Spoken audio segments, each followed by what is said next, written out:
आता लवकरच लोकसभेनंतर विधानसभेच्या निवडणुकांचं बिगुलही वाजणार आहे.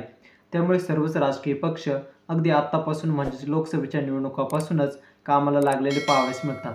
त्यामुळे प्रत्येक राजकीय पक्षातील राजकीय नेते हे आपला गड राखण्यासाठी जोरदार तयारीला लागलेले पाहावयास मिळतात. ज्या पक्षातील जास्त आमदार निवडून येतील त्यांचाच मुख्यमंत्री होणार आहे. त्यामुळे जर उद्धव ठाकरेंनी जर जास्त जागा लढून उमेदवार विजय केले तर त्यातील कोणत्या तरी नेत्याला मुख्यमंत्री म्हणून शपथ देखील घ्यावी लागणार आहे. त्यामुळे असे कोणते उद्धव ठाकरेंचे जे 5 नेते आहेत की त्यांच्या गळ्यामध्ये मुख्यमंत्री पदाची माळ पडू शकते, खालीलपैकी कोणत्या नेत्याला उद्धव ठाकरे मुख्यमंत्री म्हणून संधी देतील, तर चला पाहूया. पहिल्या नंबरवर आहेत भास्कर जाधव. शिवसेनेचे उद्धव ठाकरे गटाचे आक्रमक नेते अशी ओळख असलेले आमदार भास्कर जाधव यांनी 1982 साली आपल्या राजकारणाला सुरुवात केली.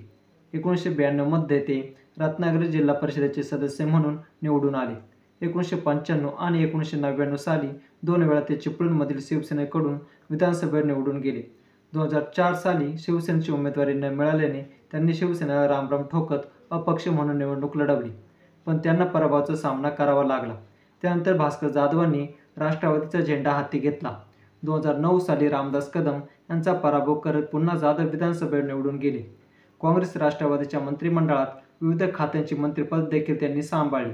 त्यानंतर अंतर्गत वादामुळे ते राष्ट्रवादी सोडून पुन्हा शिवसेनेत आले. शिवसेना फुटीनंतर भास्कर जाधव यांच्यावर ठाकरेंनी नेतेपदाची जबाबदारी सोपवली. त्यामुळे भास्कर जाधव यांचा मुख्यमंत्रीपदासाठी नक्कीच विचार केला जाऊ शकतो. त्यानंतर दुसरा नंबर लागतोय तो अनिल देसाई यांचा. अनिल देसाई हे शिवसेनेचे ठाकरे गटाचे उमेदवार आहेत.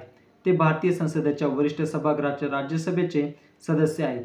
अनिल देसाई यांना निवडणूक कायदेशीर बाबी आणि राजकीय क्रियाकलापांचे व्यवस्थापन करण्यात उत्कृष्ट मानले जाते.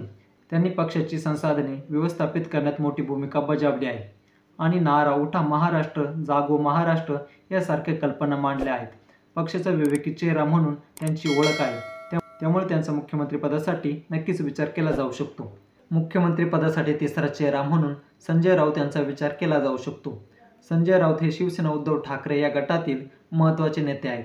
ते भारतीय संसदेचे सदस्य देखील आहेत, जे भारतीय संसदेचे वरिष्ठ सभागृह राज्यसभेत महाराष्ट्राचे प्रतिनिधित्व करतात. शिवसेना पक्षाचे नेते उद्धव ठाकरे यांनी प्रकाशित केलेल्या सामना या मराठी वृत्तपत्राचे ते कार्यकारी संपादक देखील आहेत. राज्यसभेचे सदस्य म्हणून त्यांनी 2004 ते 2010 दरम्यान कामकाज देखील पाहिले आहे. चौथा क्रमांक लागतोय तो म्हणजे अनिल परब यांचा. ते शिवसेना उद्धव ठाकरे या गटात शेवटपर्यंत राहिले. अनिल परब हे 2012 साली विधान परिषदेवर निवडून गेले. त्यानंतर त्यांची 2017 मध्ये महाराष्ट्र विधान परिषदेत शिवसेनेच्या गट नेत्याची नियुक्ती करण्यात आली. 2018 साली ते विधान परिषदेवर पुन्हा निवडून आले. 2019 मध्ये त्यांनी परिवहन आणि संसदीय कामकाज मंत्री म्हणून कामकाज देखील पाहिले. रत्नागिरी जिल्ह्याचे पालकमंत्री म्हणून 2020 साली त्यांची निवड देखील करण्यात आली होती. मुख्यमंत्रीपदासाठी आदित्य ठाकरे यांचा देखील विचार केला जाऊ शकतो. आदित्य ठाकरे शिवसेना उद्धव ठाकरे गटाचे प्रमुख व महाराष्ट्राचे माजी मुख्यमंत्री उद्धव ठाकरे यांचे पुत्र आणि शिवसेना प्रमुख बाळासाहेब ठाकरे यांचे नातू आहेत. आदित्य ठाकरे युवा सेना या शिवसेनेच्या युवा संघटनेचे प्रमुख देखील आहेत. तसेच महाराष्ट्र राज्याचे माजी पर्यटन तथा पर्यावरण वातावरणीय बदल व राजशिष्टाचार खात्याचे मंत्री होते.